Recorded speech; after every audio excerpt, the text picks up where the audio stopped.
What's going on? I'm Scott from Konig. With me is Jared from Konig, and we're here with another episode of the Wheel Wednesday Behind the Wheel podcast. Woo! Yeah. I was expecting confetti or something, but hey, listen, what are you going to do? Listen, I don't know if you've been to our humble podcast before, but if you haven't, this is just a podcast where we get together and we talk about car things. Sometimes with a guest. Yeah, a lot of times with guests. And we bring on guests that are all over the industry. Some are personalities, some are celebrities, some, not, high profile, but some are celebrities. And we bring in other manufacturers, marketing people, anything automotive, and we just kind of talk about cars. That's pretty much it. So if you're into that type of thing, make sure you tell your friends. Plus, subscribing is a really cool thing to do, and it's, what bros do. Right? It's an act of gratitude. No. Okay. Anyway. So with that said, listen, I don't really wear hats anymore. Possibly because my hairdo is looking so fine. But the reason I'm wearing this hat is if you're coming from the lives, welcome. Nice to see you here. Thanks for coming over. The hat is from I don't want to call them YouTubers. It's not fair. It's almost like not enough. But if you go over to the YouTube channel, Keep Gunnin', and then you go over to keepgunnin.com, you will find some dudes. They're based out of Yonkers, New York. It's cool because we're also based out of New York. We've had them on the podcast. There's a good chance that if you're watching right now, you are part of the gunner movement anyway. And well, we got three people watching, so fair. So there is a giveaway going on right now, and it's happening on their site, keepgunnin.com. Go check it out. If you buy a prize pack here, $60 gets you a hat, a sticker, an air freshener, and a ticket. Now they're giving away 5 prizes, two of which are cars. Yeah, like. They're giving away, yes, we're giving away a set of wheels. That's why we're talking about it. Well, they're giving away a set of wheels, and we're providing those wheels to give away. They're giving away a set of tires. They're giving away some other prizes. They're giving away 2 cars. Two different cars. Different cars. Yo, like 2 different cars. Now, what I will say about this is different than other giveaways you've seen, and the reason is the size. Now, they didn't tell me to do any of this stuff. I'm just talking out of logic here. Their YouTube channel is about 49,000 subs, maybe 50,000. This isn't a Stradman 3 million subscriber channel, okay? 50,000 subs. Now, you think about the percentage of people that are going to enter this thing, and it's going to be way lower than that. And in the prizes, you have 5 or 6 chances to win. 2 of them are cars. In addition to that, when you get this prize pack, it's $60 to get an entry, which includes this thing, and you get a dope hat. You also get the sticker, the air freshener, yeah. and you support a good bunch of dudes. But what's really cool is, they're even today, like when they're packing orders, I saw them stuffing money into these orders. You could open up your order that you placed today, find a $100 bill in it. How about that? Crazy, right? Talk about a stimulus. Whoa, that's special. That's special. So anyhow, that's the deal. I'm gonna leave this here right here, Gunner Nation. There you go. Right there. What are we talking about today? We are talking about cars. Look. So many of the topics that we talk about here in the office, they start from arguments or debates we have in the office. And we were talking about like modifications that actually increase the value of your vehicle. And like, should you modify a car? Do you think that modifications can help enhance the vehicle's value? Well, I'd like to start with a small little story with that in mind. We don't know where we're going here, folks. Yeah, it could right? we could be anywhere. So, way back before I started at Konig, I probably 3 months ago. There you go. No, right? I'm just kidding. I think I probably told you, but obviously the 4 people that are watching don't know this. Nice. I interned for Andy Goodman, who became my mentor, and as a result, funneled me into this industry. Mm-hmm. The reason that I'm mentioning this is because, you know, when I was first interning with him, we went to a lot of car shows, and I was always so curious, like, is it worth it to build a show car? Why do people build show cars? And, you know, obviously I was influenced by a lot of the cars at the show, and, you know, I kept saying, oh, I want to do this to my, you know, bug eye at the time. And Yeah. yada, yada. Anyway, to make a long story short, he ended up buying somebody's show car. Okay. It was like a Acura TL, like a 3.2. It was orange. It was wide body. It was all this crazy stuff. And as a teenager, This is definitely like late 90s, early 2000s. oh, it's hot import right? night All right, style. thank Yeah, God. yeah, yeah. Because No, if no, it's any other period of time, and this whole story gets whack. It's totally hot import night style. Yeah. But the Yeah. reason why I'm saying this Yeah. is because when he told me how much he bought it for, Mm-hmm. I was just like, how is that possible? Like, you bought that thing for pennies, and the amount of work that was put into it. I mean, we're talking like removed seats with like custom fiberglass subwoofer enclosures, and you know, need that. 3-piece wheels, and all, Yeah. you know, it was a 90s thing. But it was such a takeaway for me, where essentially the lesson that he taught me at a very early age was like, don't modify cars in hopes of making money or making your money back on what you spend, because it's not going to happen. And I sort of took that, you know, to my whole modifying cars career, Yeah. if you will. And I still feel, for the most part, very strongly about that. So that's the short answer to the question. No, so I actually think that's the long answer to the question. But Okay. but I'm with you. I also think that it depends. I think that there's a lot of situations where that rule can be broken, Okay. right? I think that there are even more situations, if done correctly, that it's totally not true. Mm-hmm. But yeah, I mean, I think on its face value, you don't put doing modifications to a car are not the same as remodeling your, like if you have a house, remodeling your kitchen, right? Mhm. They say you remodel your kitchen, you know, it adds extra value it adds this much value You to add the a house. pool, you redo your bathroom. You add value all to that a stuff. house, Yeah. right? Ironically, the only thing that you really don't get much of your value back on is a garage. Sucks, because I'm having a real big problem trying to convince my wife that we need to expand our garage.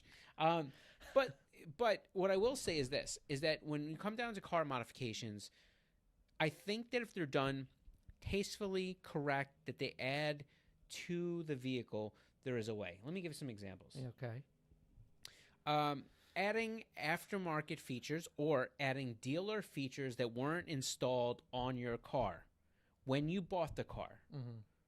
but that appear as a factory installed option, Right. I think can enhance the value of your vehicle. That's totally fair. Okay. Yeah. Using an aftermarket accessory or a modification to make something way better than it is Mm-hmm. in many situations can enhance the value of the vehicle. Example? Please. All right. You buy a car, your wheels are hammered, but you put on a really clean-looking set of wheels that fit the car correctly.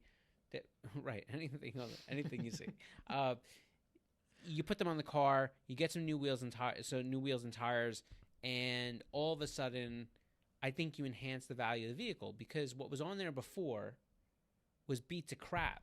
Mm-hmm. And maybe they didn't ride well, maybe they had vibration out of them, maybe they just were inherently aesthetically disgusting. But we're talking about boosting the value of the car. So is a potential future buyer going to see those wheels and see all the things that you just mentioned and say, you know what, it's worth the extra? Well, let's put it in practice. Okay. 2004 Honda Accord, okay? Yeah. You buy a 2004 Honda Accord. It's got the stock 5-spoke wheels on the car. The clear coat is peeling off whatever. Yeah. Tires are almost shot. Right. And, you know, it's a weak setup to begin with. Mm-hmm. Versus putting on, let's say, let's think about a clean wheel here that we can put on. Let's say we put on not even gonna go crazy. We put on a 17-inch set of freeforms in silver, right? And we put brand new tires on the car, and now all of a sudden, that's how the car is sitting. If the cars are sitting side by side, well, now all of a sudden the wheels are worth more than the car. but what I'm saying is, side by side, if you had to look at those two cars, do you pay more for one versus the other? Yes. All right. So 100%. by its definition, we increase the value of that vehicle. Yeah. Right. So there's an example of another time I think that modifications can help to enhance the value. Fair. Let's go to the conversation we were having earlier with Luis. You were keeping up with that conversation? The best I could. But Sorry, Luis. But I will. But listen. But so here's my thing though.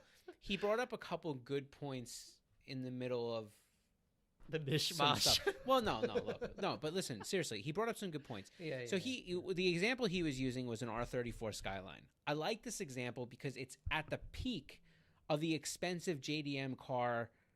You can call it a bubble, but let's just call it what it is, right? Like, it's at the peak of some of the JDM collector cars that are out there. He said in an R34, he said, so if you got this car in stock form, if you modify this, modify that, would it increase or decrease the value? And depending on how you addressed it, it changed the answer, right? 100%. Right. So let's take some of those exact little examples and show how they, in our opinion, how the value might be affected by a modification.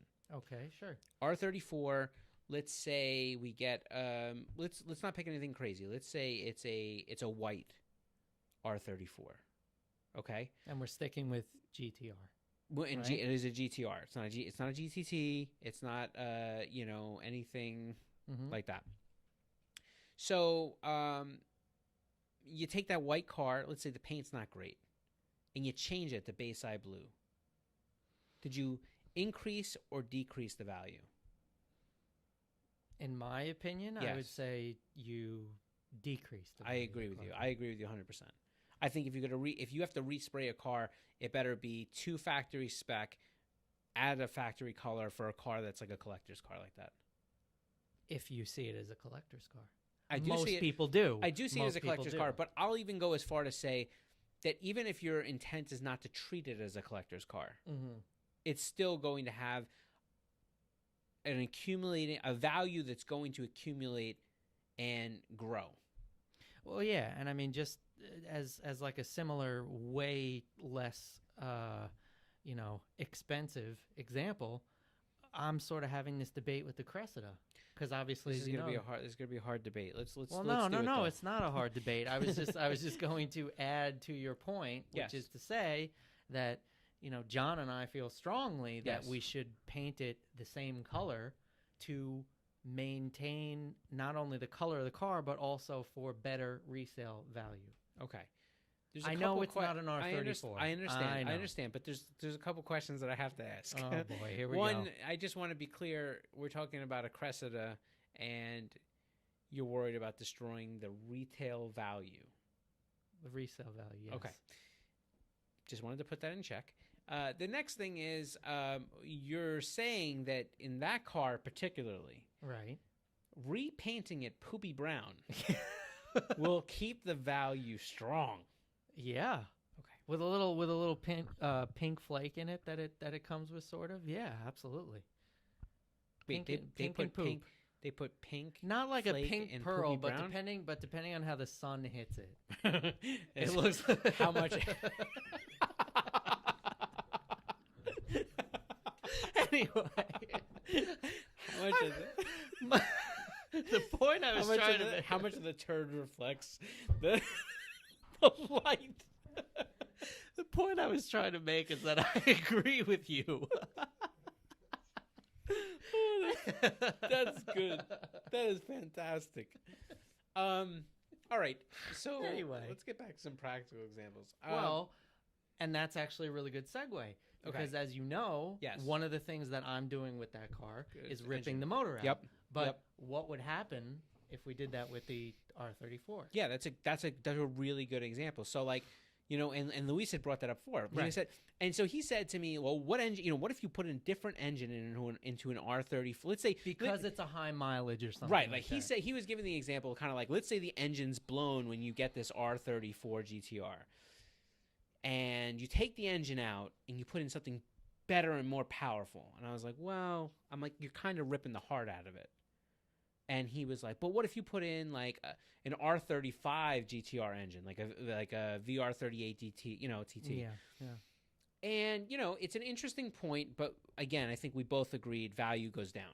You're taking the heart right out of that car, right? But at the same token, Yep. someone potentially could see that combination and think, you know what, I want to pay more for that.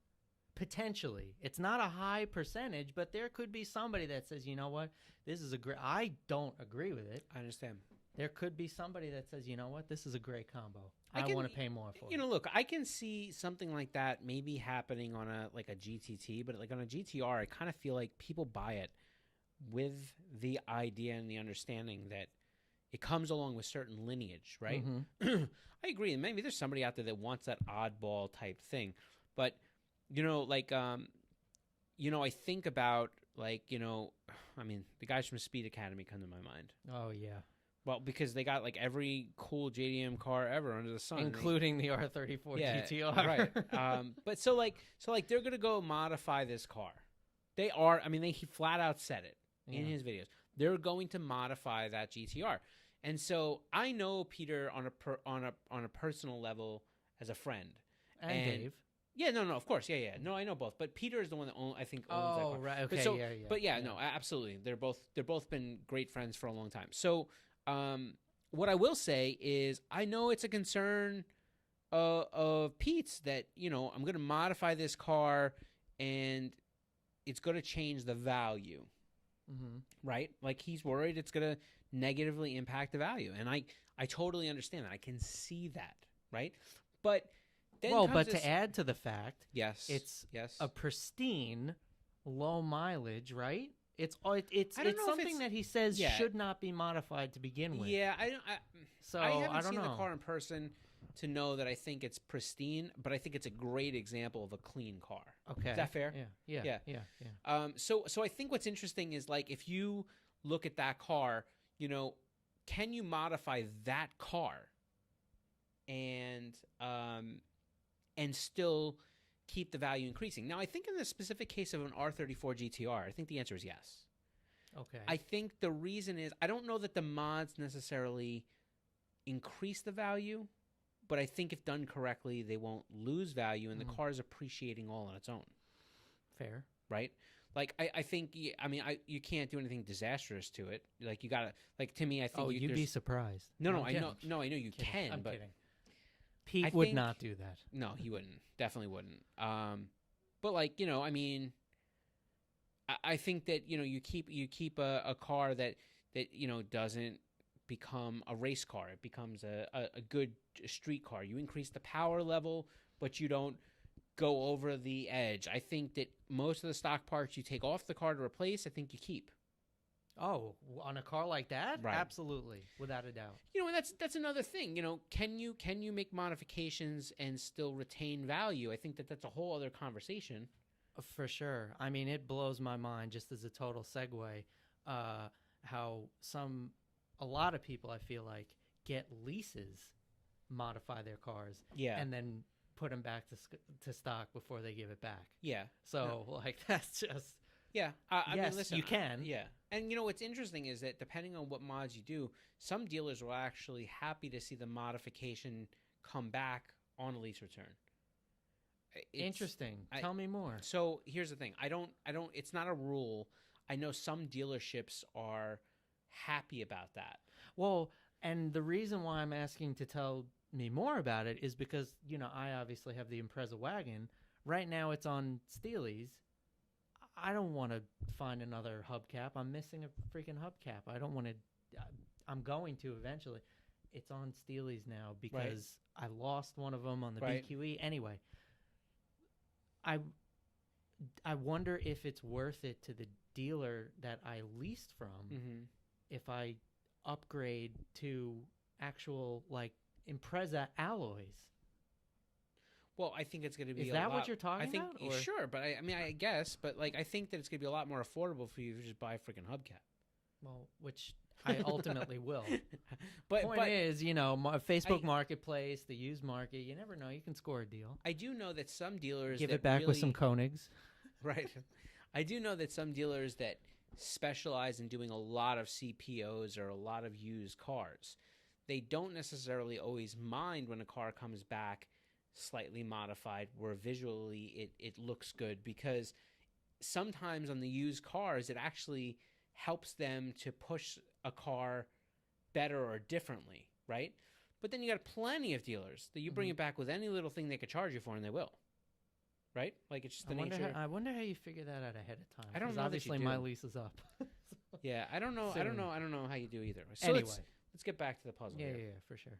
So R34, I think, like, especially if you put on, like, let's say some HKS goodies, so there's very, GADM stayed theme and stuff like that. You don't increase the power level to the point where it's now, like, officially hard to drive. It doesn't run. Not reliable doesn't run anymore. right. Yeah. Yeah. Right. I think that you can make, I don't know that it increases the value on paper, but I think you can really dial the car in to be somebody's, like, dream. You know what I mean? Now, let's talk about the average car. The one that's not in that collector JDM status. Talking more on, say, what, like a purist level? Anything. Let's just use your car. Let's use the Impreza. Oh, God. Okay. Well, so we got this car. Yeah. And, I don't know, it's worth X amount. Right. And we say, all right, you know what? What we're going to do is we're going to throw an STI swap in it. Sure. Okay, we throw an STI swap. Because I can afford that, by the way. We throw an STI swap in it. We put coilovers on the car. We put wheels and tires on the car. Right. The car now makes, let's say we get the car up. We do a turbo swap. We do, whatever. Put like a sub in it. Make it, sound a little better. Oh, we're gonna put a sub. All right, let's put a sub. I mean, it's not a truck. It's a wagon. Yeah, let's put a sub in it.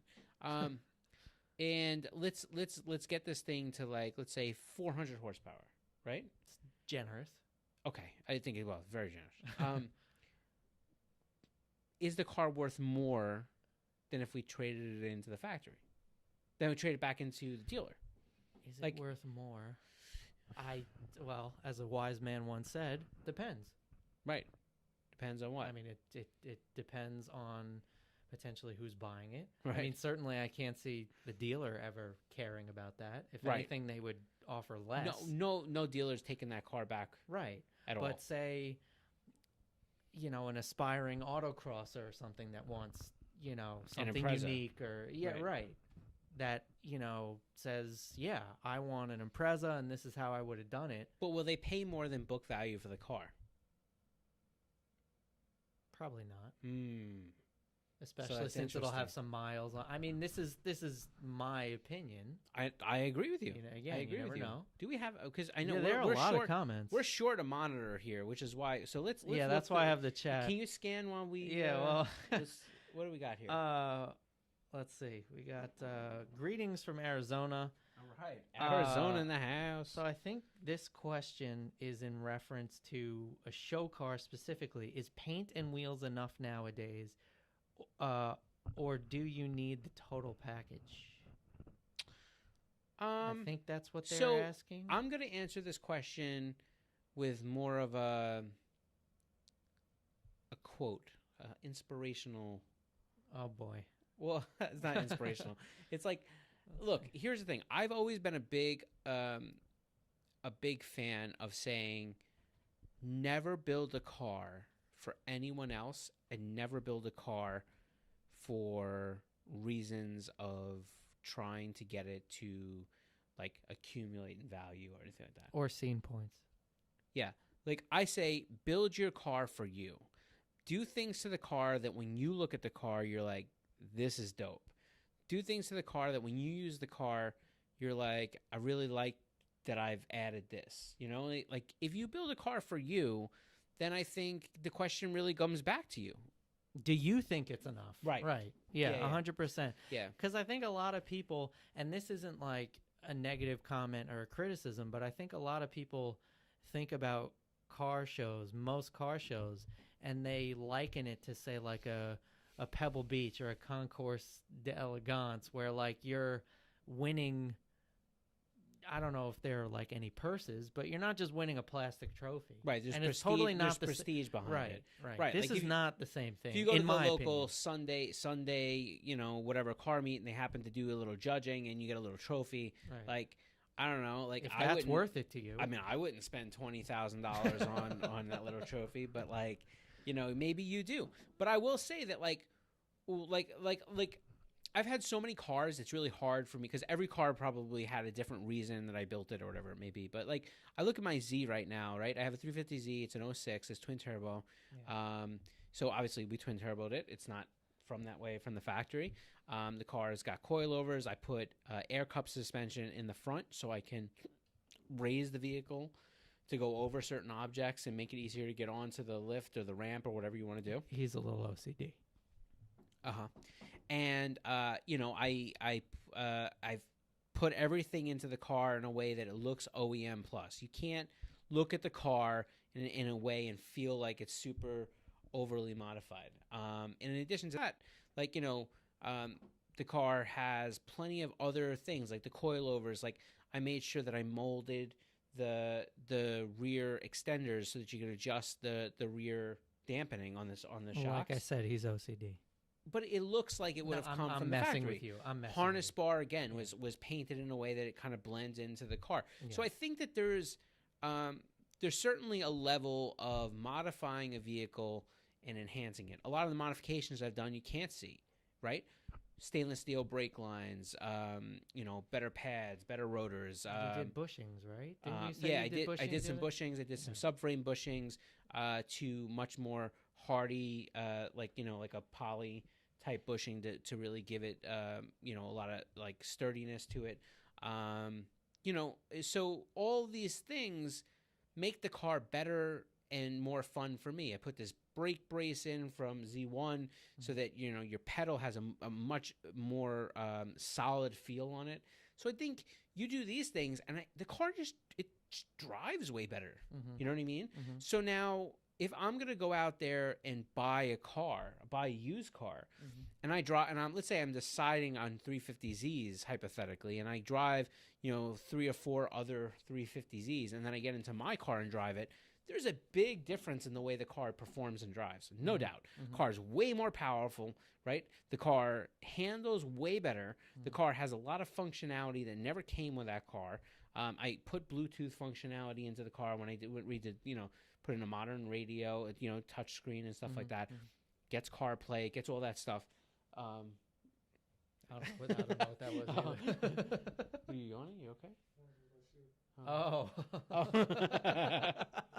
We keep hearing noises. I thought Alex was laughing at us, but no, it's a shoe. There we go. All right. But so I just think that like inherently, I think you get in the car and the car drives better. So now, I guess it depends on how much more I'm asking compared to everybody else and if it's in your budget. But do I think that the car would have a better resale value? I do. So now it comes down to the other factors that determine where it is. How does the car set itself out for being a better car compared to all the other cars? In other words, field? do other potential buyers see it the way you see it? And is it worth the extra money? Right? Is that the essence? Yeah, no. So I think that that's it. But I mean, listen, there's no doubt that if you drive, a 6 clapped out, 350Zs and then get into my car, it's going to be a car that because, material's still mint, like everything's like you're going to get in the car and be like, yeah, this is worth more money. Right. But, the question now would be if I kept the car in the same condition and it didn't have those modifications, would it fetch as much money? So here's a segue from this that I think is so funny / interesting depending on how you look at it. Yeah. I'm always browsing Craigslist and Facebook Marketplace looking, at cars Russian I'm never going to buy. Oh, sorry. No Russian. But like the statement that always cracks me up is when they say, I have X number of thousands of dollars invested in it and I want, this as an asking price. So we all know the one word you just used that bothers us both. What? Invested. Right. It wasn't an Right. investment. There You know? go. Like, all right, so let's use another practical example. Like I saw this, and this is the freshest one in my mind just because it is. I don't know. Yeah. Adam LZ. He has a midnight purple R34 GTR. They've modded the car. The car makes a lot of power. They did it really well. The one thing Adam knows really well. I mean, Adam knows cars. There's no doubt. He knows which parts to put on the car. He knows how to keep the cars clean and usable. He knows how to really pick the right cars. But the one thing that I'm actually circling around to that I was saying is, in one of his videos, he actually had said, I'm spending a lot of money, but I'm buying all the OE production replacement interior pieces that even have a little bit of marling on them. You know what I mean? Like, so has any little blemish, he's buying that interior part before he can't get it anymore, and he's keeping it like in the bot, like he's keeping them Right. with the idea that at some point he's going to replace those parts to make the car like mint and immaculate because you won't be able to get them anymore. You know? Yeah, right. So I just think like that level of car that's that immaculate and that pristine, even though it has those modifications, I do think in that whole total package area, you find a situation where the modifications really do help that OE balance elevate that car, because at some point you have to figure that the modifications have everything to do with comparing that, these cars to these other cars. Well, right, but technically speaking, if you're talking specifically about interior panels, those aren't modifications. I'm not saying they're modifications. Okay, I'm saying that right. he's modified this vehicle already. Gotcha. And he's going to have that perfect balance of OE plus modifications. And the car is, the car is amazing. I mean, it's one of my favorite cars out there. Yeah. So in that sense, and like, I think if you are into that, let's say if hypothetically you're like me, you're a JDM fanboy in the sense of like whatever, and you get this car that has like, you're looking at two R34s. One has stock wheels, different things. The other one has maybe period correct JDM wheels, HKS suspension, HKS turbo upgrades, different things. The right stuff. Right. The period correct parts. There's people out there that's like a value enhancing thing. 100%. Now here's another wrench to sort of throw into this. I love wrenches. Right? Give me some wrenches, damn it. Well, I just think about, actors like, say, Steve McQueen, who were car fans and all that stuff, and James Dean, and et cetera, et cetera. And what I'm specifically segueing to is I wonder if cars from people like Adam LZ and these other YouTube celebrities or what have you are going to have an additional value boost on them, no matter whether they're modified or not. Like, I wonder in the future, and this is, obviously we don't have crystal balls, but like, well, I have some crystal balls. Pause. Like, I wonder if Adam LZ's R34, if it ever, was sold, God forbid something ever happens to him or whatever, like, I wonder if because it was Adam LZ's car, if that's going to fetch more money. I mean, I guess you can argue that depends on Adam LZ's legacy, right? Like, we don't have your crystal balls. But I mean, it's modified versus if it was stock. But we're talking about the Adam LZ factor, right? We're talking about So I think like it really, like, even different celebrities, right? Like, hypothetically, let's say I don't want to say Brad Pitt, but like like Paul Walker. That's a whole other level. But like I don't know. Let's say Ashton Kutcher owns a car, right? Sure. Like, depending on how Ashton Kutcher is viewed, Ashton. You called him Aston. Depending on how Ashton Kutcher is viewed at the time that car is for sale, I think really changes or affects how that value will go. If in 10 years from now, Adam LZ isn't, let's say he's moved on, he's doing some things, he's not doing YouTube anymore. Right. He's, he's kind of moved on to doing his own thing. He keeps real private. Okay. Will that still enhance the value, or the relevancy falls away?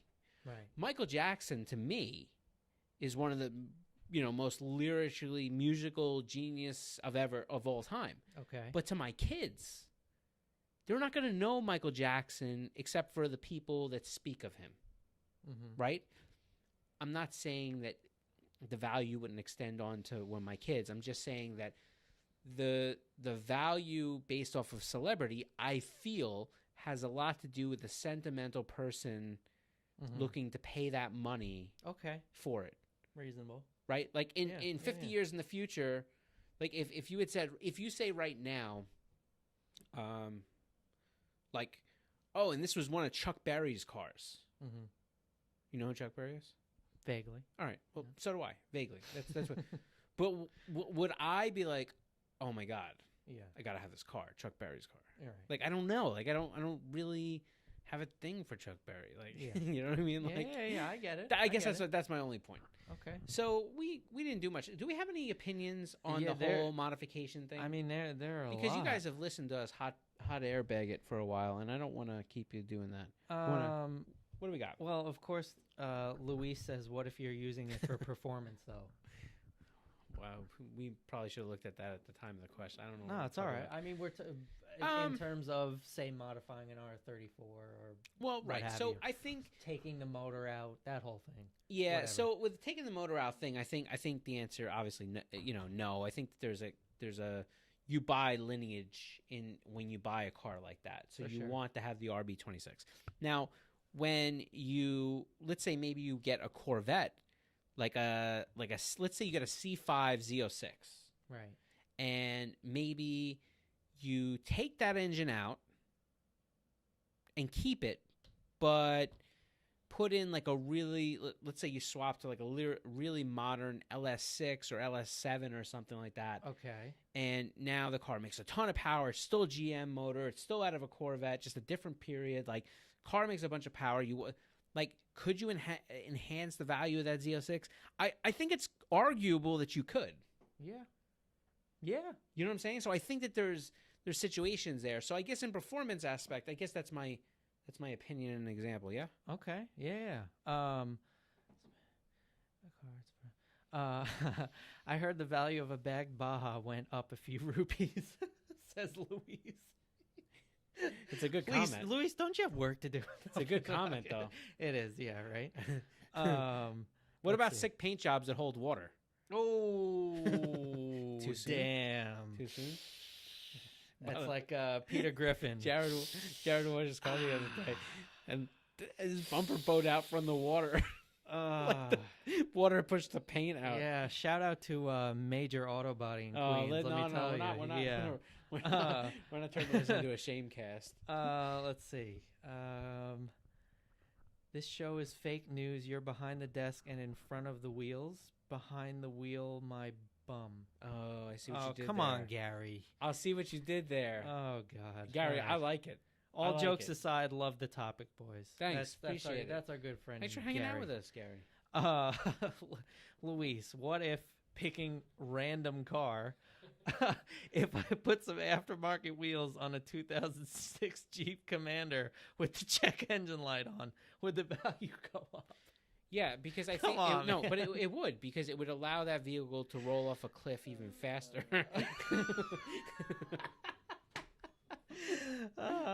Well, okay, here's an interesting comment. Uncut Ninja Dope says, I went with go first and show second on my 240 SX. Okay. So that's an interesting debate in terms of, a car's value and if it increases or decreases.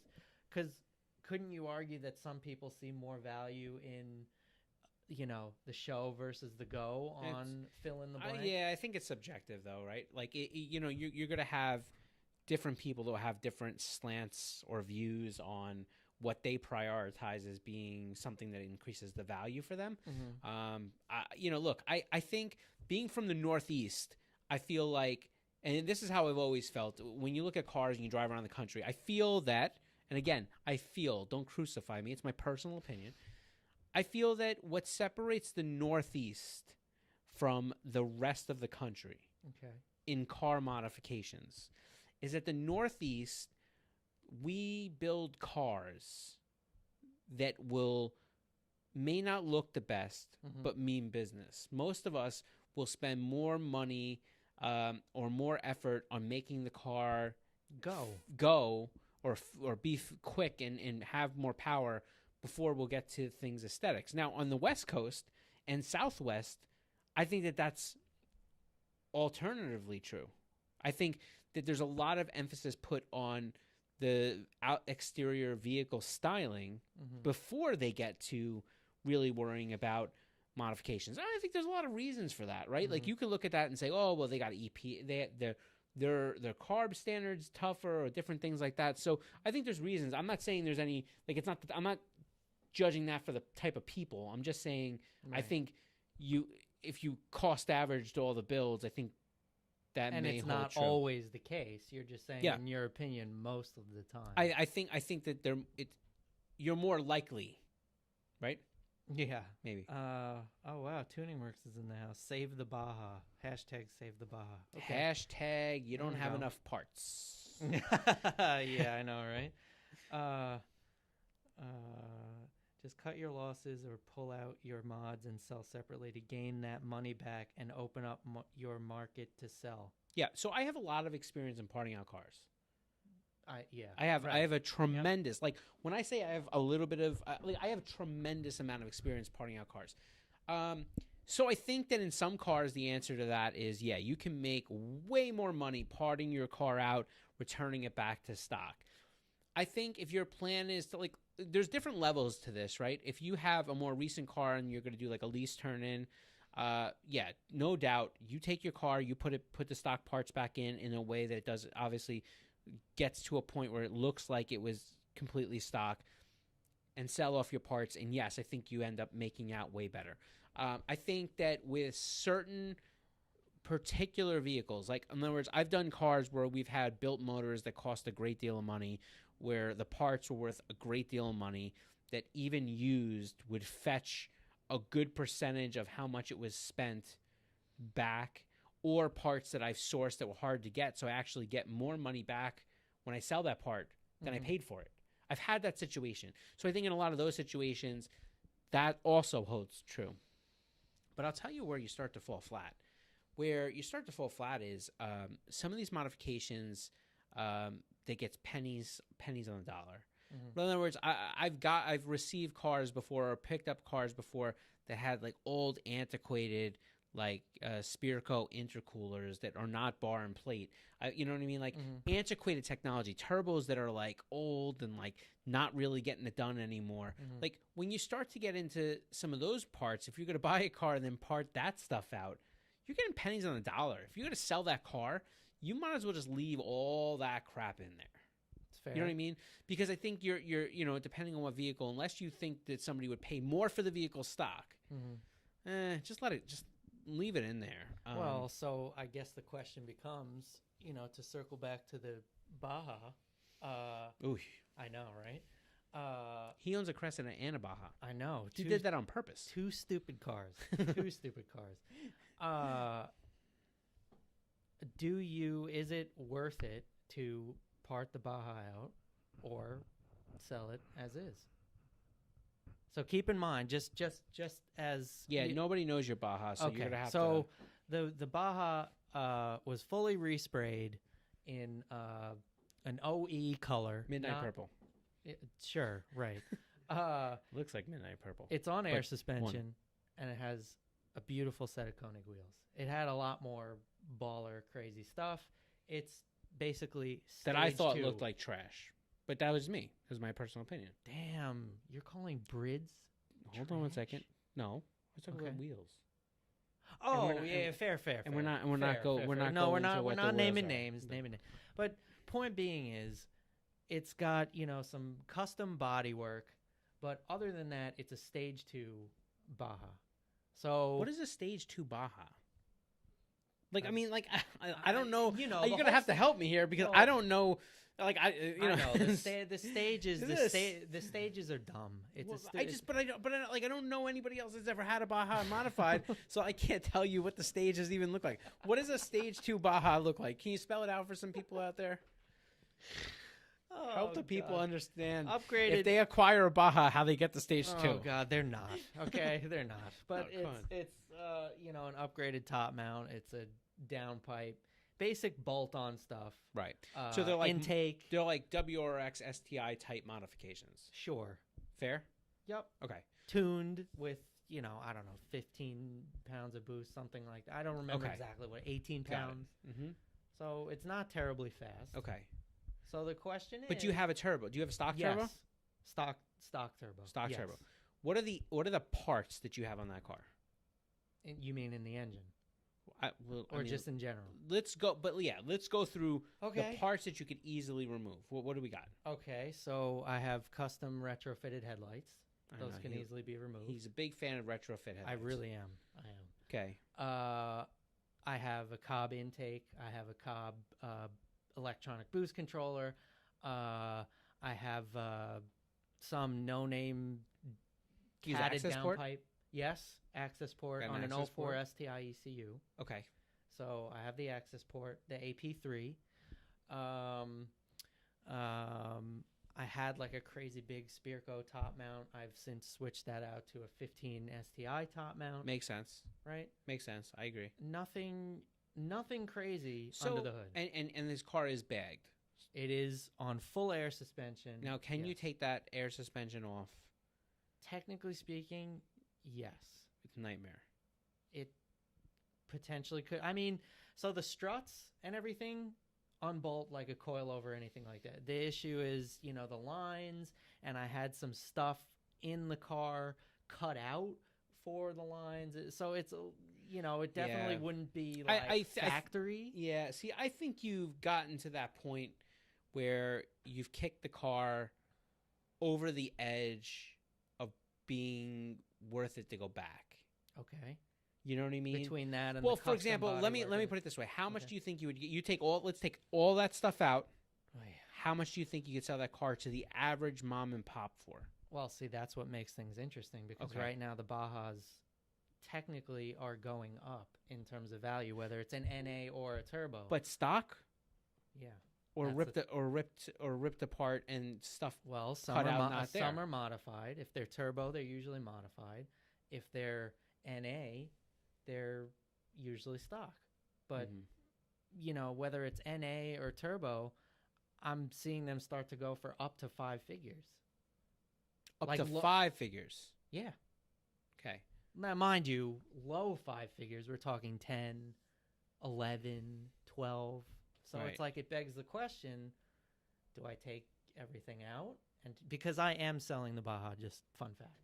Now, if you add 34 cents to that selling price, do you count that as 7 figures? All right, listen. joke. So here's the thing. I think that a car modified like that, I feel like it needs to have a very specific owner. Yep. Putting it back to OE, I think you're not going to fetch the same amount of value Mhm. for that OE car as maybe another car that wasn't modified. Really. So what you're saying is I should just drive it off a cliff. Yeah, you could borrow Luis's tires after June. I think my personal opinion would be, I think you should try to sell the car as is. Which is I my think- gut instinct. I think somebody out there is going to want. No, I think somebody out there is going to be interested in that car because it's a unique build. Well, hey, we have 7 people watching. So If anybody wants Jared's Baja, oh my god. send us a DM. Jared will be happy to sell it to you for 7 figures. Oh man! All right. I think we have. Wait. What do we got? Before we Yeah, conclude, good. Luis says, "At least you don't have a Jeep and wear a BMW T-shirt." What's up, Alex? Listen, no. We're not going to take this podcast to call out the guy that puts everything on the screen. All right. So I think with that said, I think we're gonna begin to wrap up. Yeah. Thanks for hanging out with us. Don't forget, this is the last. You have Friday till Friday to do the Keep Gunning giveaway. To 5 potentially prizes. win 2 cars. There's 2 cars, tires, wheels. They're giving a whole bunch of prizes. I saw them stuffing money into bags, giveaway bags going out today. This is your chance. So if you're listening on iTunes, Google Play, any of that good stuff, Stitcher, Spotify, make sure you head over to keepgunning.com. Check the guys out on YouTube and Instagram. Tell them we sent you. But also make sure that you pick it up. $60. I'll tell you, if the worst thing that can happen is you got an expensive hat, sticker, and air freshener, it's still not that bad. This is a nice hat. It really is. It's a nice It really hat. is. So I think that's good. But you think about it like this: you're sporting real dudes that are have real families that really care about their movement, that constantly give back. They got 2 cars. 2 cars. Dope. Yeah. Anyhow. I'm with it. So that's it. Also, make sure you stay tuned to our YouTube channel till next Friday. Not next Friday, this Friday, where we drop a piece of content. We drop a piece of content every Friday. Go back and check out some of our other stuff. Some of it's pretty funny. Listen, I know it's self-admitted, but I'm not even in some of the stuff. And it's pretty funny. So that's I it. agree. Take care of yourself. We'll be back here next Wednesday. Don't forget, we go live on Instagram and Facebook every Wednesday at 2 p.m. right before this podcast, and then we come over here, and you can kind of, if you want, follow us over. It's a lot of Konig time. It's a lot of love, but we're into it. Anyhow, we'll catch you next week. Take care.